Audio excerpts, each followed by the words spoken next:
Hoje eu quero entrar com você em Isaías 55, 56 e 57. No Devocional 2024 que tem impactado vidas em todo o mundo daqueles que têm acompanhado de Gênesis a Apocalipse este profundo conteúdo para a sua vida mental, espiritual e emocional. A graça de Deus me alcançou. Deus ensina o seu povo. E princípios bíblicos ou erotismo? Estes foram alguns pontos que me chamaram a atenção no devocional de hoje, nestes capítulos de Isaías. Venha comigo então. No capítulo 55, no versículo 1 ao 3, e depois no versículo 6 ao versículo 13, ele fala sobre a graça de Deus. Muitas pessoas têm um entendimento errado sobre a graça de Deus, ou não têm entendimento algum, ou até mesmo entendem, mas não com tanta profundidade. Eu quero ler para você. Diz assim: todos vós os que tendes sede, vinde às águas. E vós, os que não tendes dinheiro, vinde, comprai e comei. Sim, vinde e comprai. Sem dinheiro, sem preço, vinho e leite. Por que gastais o dinheiro naquilo que não é pão, e o vosso suor naquilo que não satisfaz? Ouvi-me atentamente, comei o que é bom, e vos deleitareis com finos manjares. Aqui, ele faz uma analogia com um verdadeiro banquete, para as pessoas entenderem a sua graça.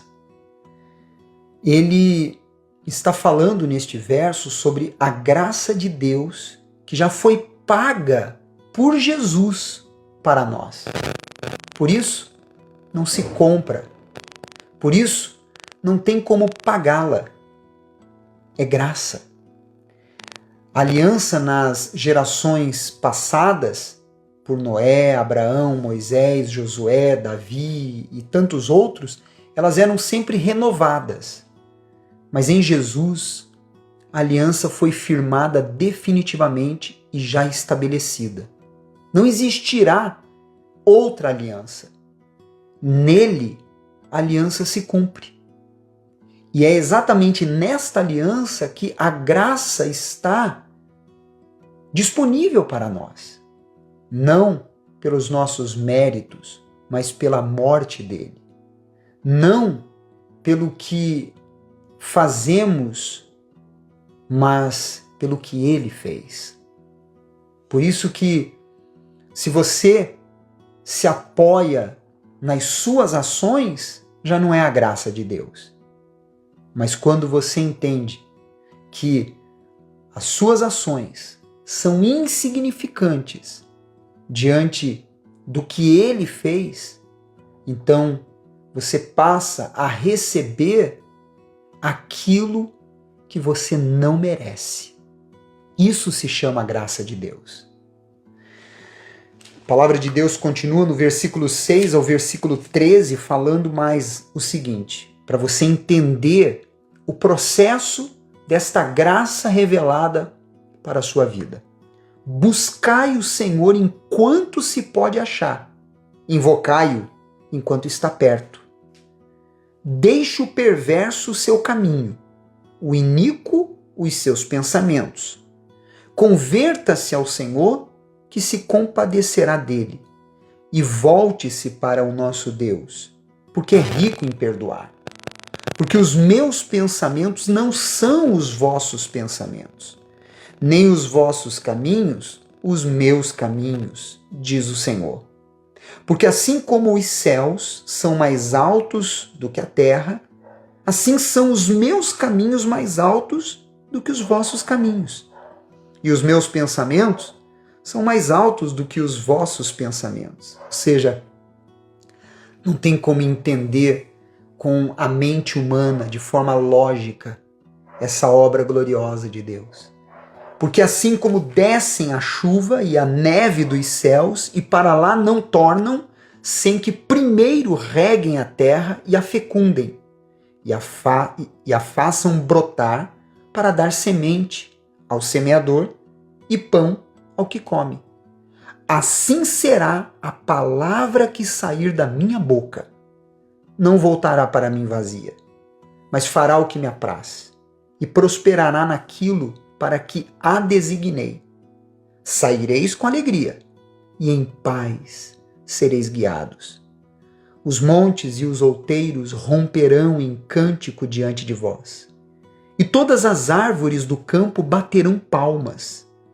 Em lugar do espinheiro, crescerá o cipreste. Em lugar da sarça, crescerá a murta, e será isto glória para o Senhor e memorial eterno, que jamais será extinto. Ele nos ensina aqui o caminho para alcançarmos a sua graça e misericórdia. Buscá-lo, receber dele o perdão, para que então a nossa vida floresça. Essa graça está estabelecida em Jesus e registrada na Bíblia Sagrada. Aliás, a sua palavra, ela se cumpre independentemente do ser humano. Não tendo homem, a natureza o louva. Veja como que não é sobre nós, é sobre ele. Não é o que fazemos, é o que ele fez. No versículo 2 ao 8 do capítulo 56, mais ensinamentos. Aos estrangeiros que se chegam ao Senhor para o servirem e para amarem o nome do Senhor, sendo deste modo servos seus, sim, todos os que guardam o sábado, não o profanando, e abraçam a minha aliança. Também os levarei ao meu santo monte, e os alegrarei na minha casa de oração. Os seus holocaustos e os seus sacrifícios serão aceitos no meu altar, porque a minha casa será chamada casa de oração para todos os povos. Assim diz o Senhor, que congrega os dispersos de Israel, ainda congregarei outros aos que já se acham reunidos. Aqui ele fala sobre a salvação, ele fala sobre aqueles que o buscam e ele fala sobre o estabelecimento de uma ordem espiritual e uma retidão diante dele.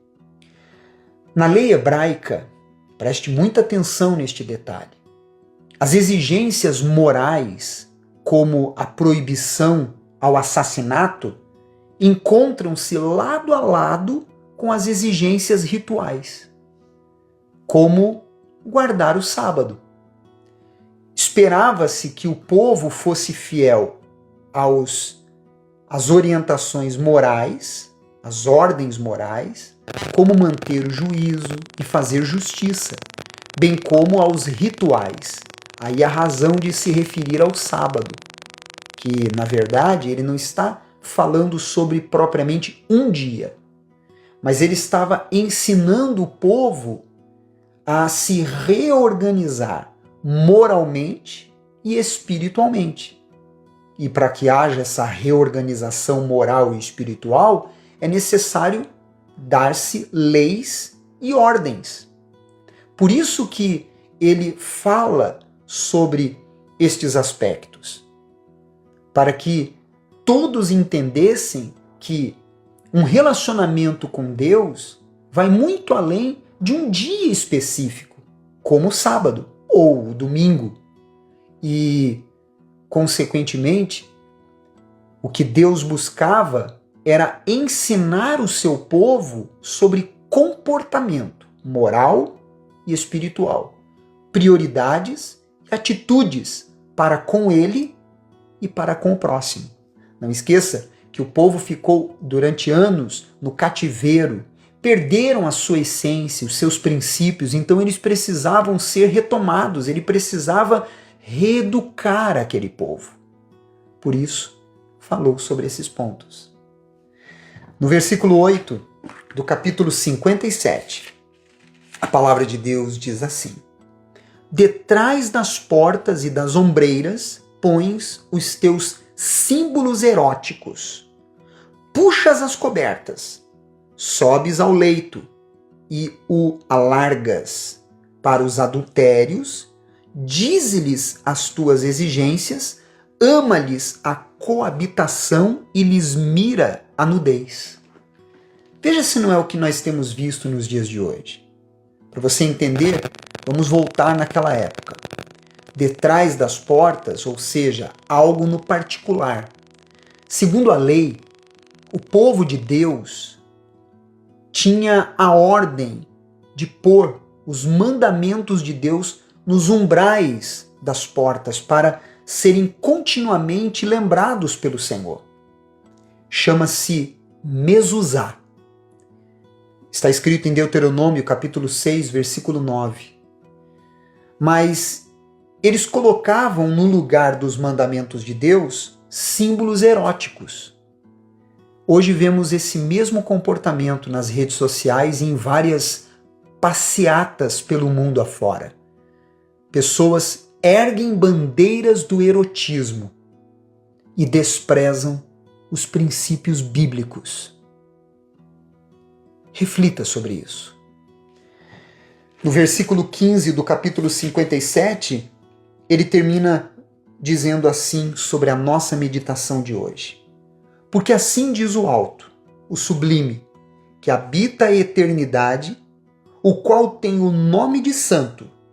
Habito no alto e santo lugar, mas habito também com o contrito e abatido de espírito, para vivificar o espírito dos abatidos, vivificar o coração dos contritos. A Bíblia muitas vezes refere-se ao céu como o lar de Deus, como está escrito, por exemplo, em Mateus capítulo 6, versículo 9. E também fala de Deus vivendo entre os seus, ou dentro deles, como está escrito em João capítulo 1, versículo 14. Em Isaías, nós encontramos lindamente essas duas ideias andando juntas. Deus habitando no céu, mas também habitando com os humildes para lhes dar esperança e confiança. Ajudou você o devocional de hoje? Então, por que você não coloca no seu story, nas suas redes sociais e nos seus grupos e listas de transmissão? Assim, outras vidas serão alcançadas como Deus está te alcançando. Não esqueça de deixar o seu like e o seu comentário e amanhã estaremos aqui com vocês falando mais sobre o livro profético de Isaías.